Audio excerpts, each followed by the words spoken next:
Hey guys, I'm coming in with a video. No, I haven't done my retightening yet. I definitely need to get that done. But I just want to touch base because I wanted to talk about my fibroids, and I am getting a partial hysterectomy on next Friday, September 17th. So I just wanted to say, all right, so basically, when I was, my youngest son is 21. He's 21. So back then, after I had them, they told me that I had they called it a cyst. They didn't say a fibroid. They said it was a cyst. So they told me that I had a cyst on my ovaries or whatever. So never gave me a problem. So say I fast forward. Let's see here. I'm 47 now. So about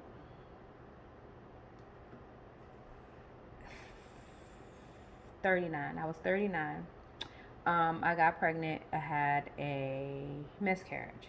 So I was still good for maybe another couple of years. So around, I'm just guessing, maybe 41 or 42, I started to have the heavy bleeding.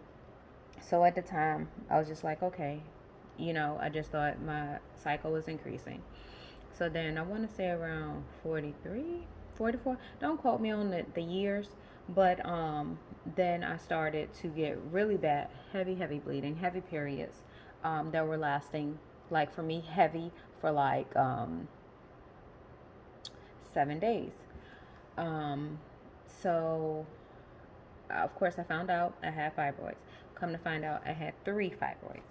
So the doctors back then were trying to convince me to go ahead and have a um, hysterectomy back then, and I didn't want to do it, just for many reasons.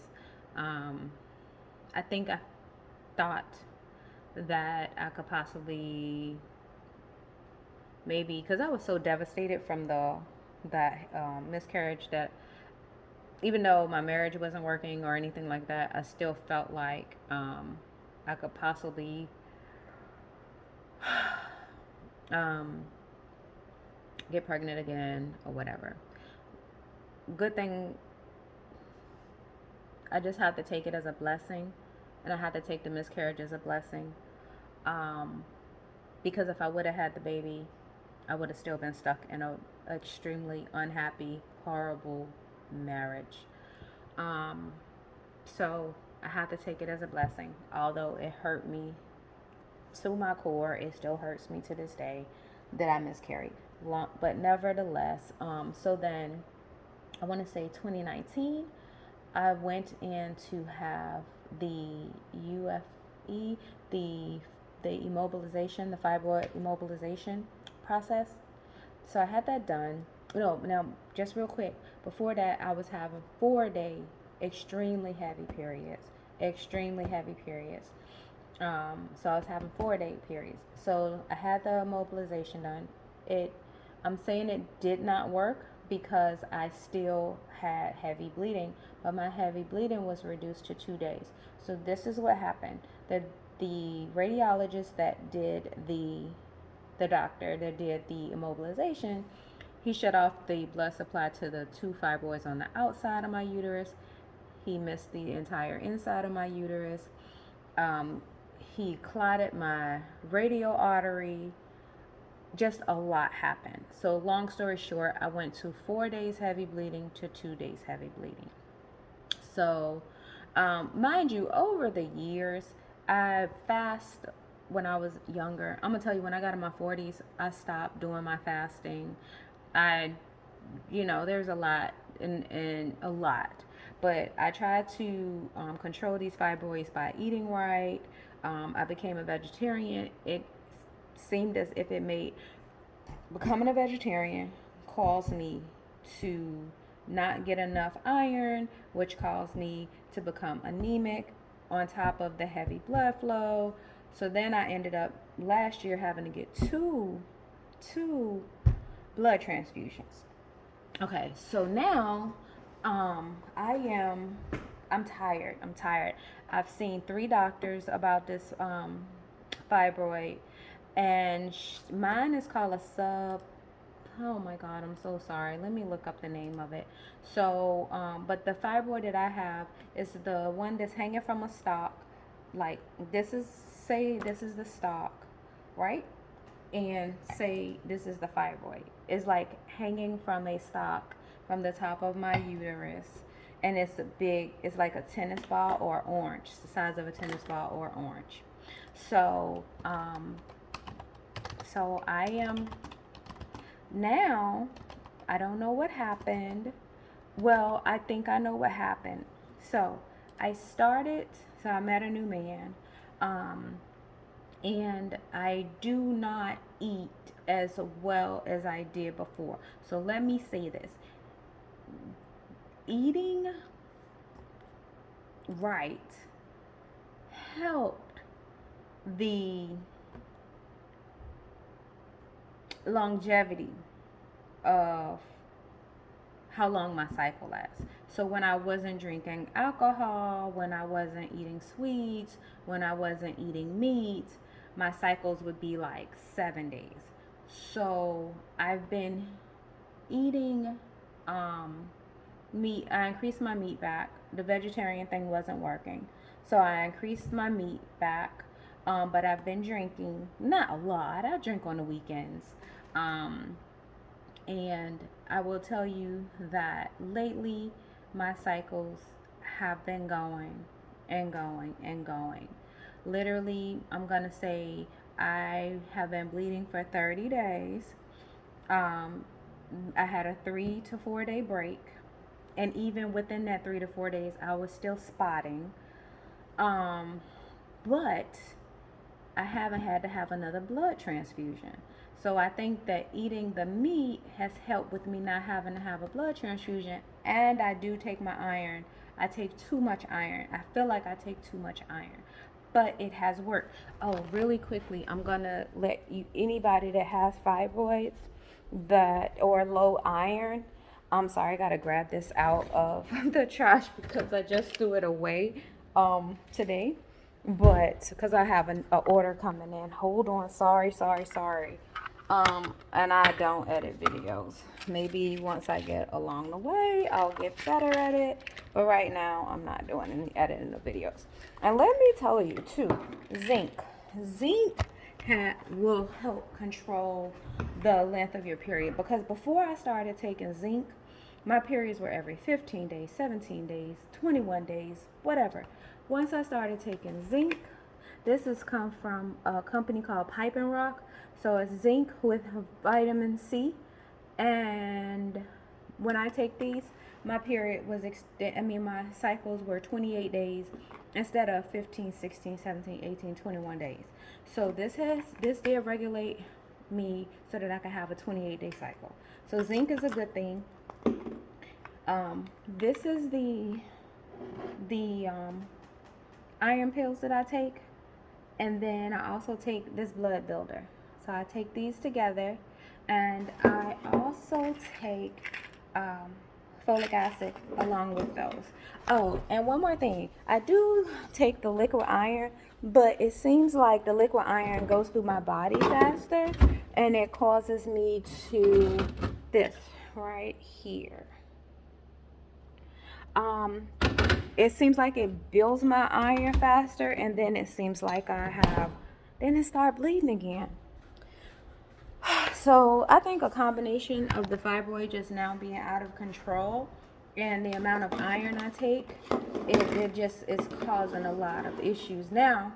So now I've been dealing with this constant bleeding just for this 30 days because I had already gone to the doctor to go ahead and have a consult about getting the partial hysterectomy. So they're going to take out my fallopian tubes, my uterus, my cervix. I'm keeping my ovaries so that I can continue to produce estrogen. I'm just going to pray and be positive that my ovaries don't shut down or go into shock or something, because I've been looking at videos and there are women that says that their ovaries do go into shock for a little while, but then they'll come back and start producing estrogen again. I don't remember if they said that it was in shock. I don't remember if any of the ladies said that their ovaries stayed in shock long term, which would of course force you into menopause. Another reason I did not want to get this hysterectomy is because I'm 47. I'll be 48 next Saturday. Next Saturday. So I'm like, okay, I'm so close to, and that's another reason I held off, because I'm like, well, I'm almost 50. I should be going into menopause sometime soon. So let me hold off. I'm still not into menopause. I just got this big, massive fibroids still stuck in my stomach. At this point, I'm miserable. I have two children, two grown children, 21 and 29. I think I was just devastated because I wasn't even thinking about having any more children until I got pregnant that last time and then miscarried. And then it took me on a whole nother psychological, mental thing as far as wanting to, I guess, replace the one that I lost. I wanted to say something, I forgot. But at this point, I'm scheduled for next Friday. I am concerned with, I feel like I'm missing something. It's something I really wanted to say. I'm going to have to get better at this and write down things.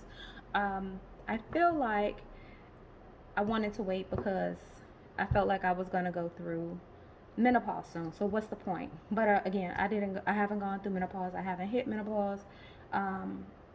No menopause symptoms. So at this point, I'm going to go ahead and have the partial hysterectomy.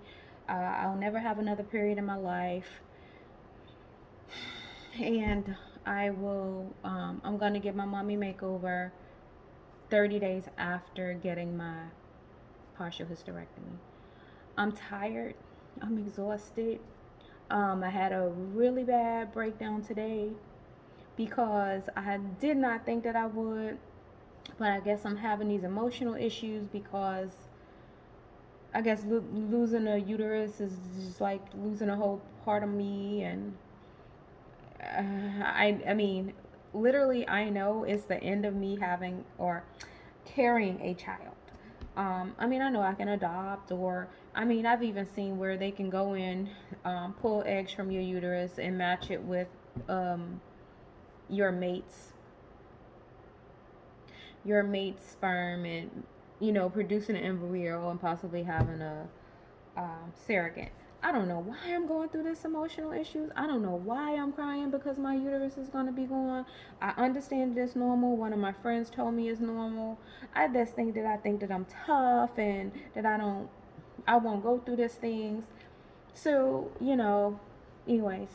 So I wanted to drop in and just give this video in regards to my fibroid issues and just going ahead and get this hysterectomy done. And man, I'm gonna go through this, go through my mommy makeover, and just live my best life. I'm going into my 50s. I really don't need any more kids. I don't have any grandchildren. My sons, especially my 21-year-old. I mean, he says he wants kids later, but my 29-year-old, oh no, he said he don't even like kids. So I guess being a grandparent may be out of the cards for me. I don't know. But what I'm going to do is I'm going to freaking enjoy my life. I'm going to continue to travel. Of course, continue to work, but continue to travel because that's my thing, traveling. And I'll just keep you guys updated. I went to get my blood work done today. So I don't know what my hemoglobin is. So we'll see what that is. And then I asked the doctor, I say, hey, if my hemoglobin is too low, am I going to be able to have my surgery? I still haven't gotten an answer. They want me to take this medication that I still haven't received yet. From the it's called Ariane. It's supposed to, and I'm scared to take that. It's supposed to stop the bleeding or stop the bleeding from the fibroid. Baby, I'm a week out. I don't know how it's gonna help, and I still haven't gotten it. It's supposed to be a free trial from the manufacturer, but I'm even the manufacturer. I'm scared of that because what I want to say, the side effects. They're talking about heart attack, stroke, all this. I don't need these issues. I'm already having issues because I'm anemic and my heart is struggling to keep up. My heart is struggling to pump this blood through my body. So I'm hoping that they will have maybe some O positive blood on site so that if I bleed too much during my surgery, it'll already be available to me. I will let y'all know what happened. I will let y'all know if they call me tomorrow regarding my hemoglobin levels. If they tell me I have to get a transfusion, I'll keep you guys updated. I'm just very unsure. I'm still unsure about this. Even though I've been bleeding for 30 days, I am still unsure about this. But I know that it needs to happen for my health, for my life, for me to move on. But that's it. If I think about something else, I will hop on here. But right now, just wanted to give y'all an update on that and let y'all know. Take care, ladies. Have a great day.